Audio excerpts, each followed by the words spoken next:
So I recently had a couple girls I've been dealing with tell me they weren't too big into anime. These aren't girlfriends, but it got me thinking that a lot of guys out there might have girlfriends or women in their life that they might be having a hard time getting them into the medium. We all know that the misconception about these quote-unquote Chinese cartoons is that they're just a bunch of action shows about brain-dead muscle men for little boys. Now, that couldn't be farther from the truth. Anime transcends age, transcends ethnicity, and of course, transcends gender. So what I got today is a handful of recommendations for your girlfriend. And cause the 90s did it better, these are all 90s anime. I'm just joking, every era got great stuff. But yeah, these ones are from the 90s.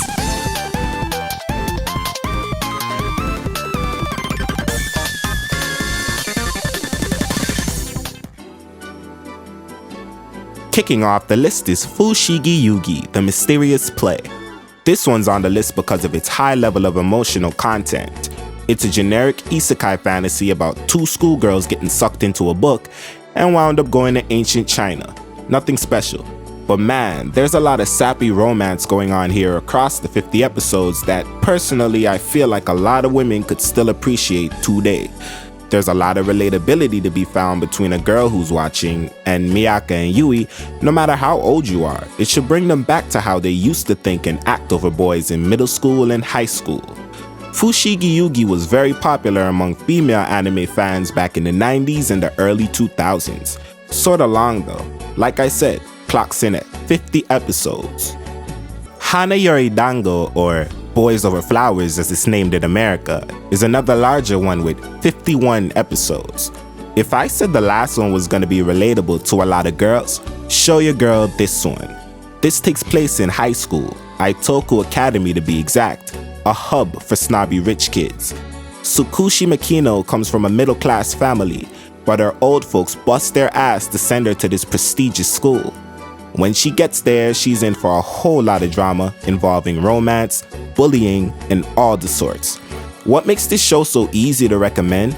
It reminds you of some of the shit you would watch on Netflix. A longer runtime, heavy things going on with the plot, a lot of characters getting introduced, coming in and out of the story. If nothing else on this list, show your girl Hana Yori Dango. I'm gonna go with the bare bones footage for this one, cause Ghibli and Disney is no joke with their copyright, but Whisper of the Heart is an amazing slice of life that focuses on young love. There's not too much going on here, which is actually the beauty of the film. Also, the female protagonist here has a very strong personality. Oh yeah, I almost forgot. That famous picture you probably seen on many lo-fi playlists or study beat tapes on YouTube with the picture of the anime girl studying, that's from this. The lovely Kareshi Kanojo, His and Her Circumstances. It's been a couple of years now since I did my review for it, and I'd like to even go rewatch this myself. From the good old folks at Gainax, this one is kinda similar to Boys Over Flowers. It does have its drama and all that, but it does a job of promoting introspection and digging deeper into oneself and the psychology of the characters. Regardless, it's a romance, and that's why I recommend it for any female. Original title being Sakura Male, this is a quick little 12-episode romantic OVA. So, fellas, let me ask you something. What would you do for love? Steal? Kill? No? Maybe lie about getting into a university and having to subject yourself to cram school in order to impress the girl that you want. Well, that's what your boy Tuma and Naba did to try to get his girl. And from there on, this whole thing is just a simple mess. It's very lighthearted and can be binged in literally like one sitting. Check it out. For the more intellectual girls out there, I feel like I had to throw Uttana on the list because it's a very pretty anime. Pretty enough to attract the female viewer, but then it deals with a lot of psychological trends. It does require a lot of attention to the plot and even the viewer coming to their own hypothesis. I really still don't understand what it's about. Maybe your girlfriend will and y'all could break it down to me. And topping off the list, I had to put Sailor Moon here. Come on. Not just because it's probably the biggest shoujo of all time, but because it really is a good anime and I find more girls than not, of all ages, really appreciate this show.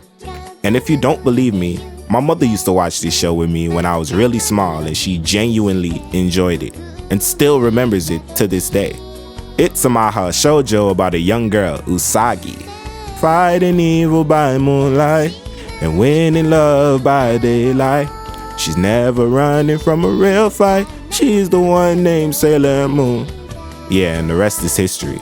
I think the few gimmicks that they have going on here of her hiding around from, Usagi to Sailor Moon and switching between the two and trying to hide it, along with her relationship with Tuxedo Mask, that's enough to hook your shorty on, man. Straight up.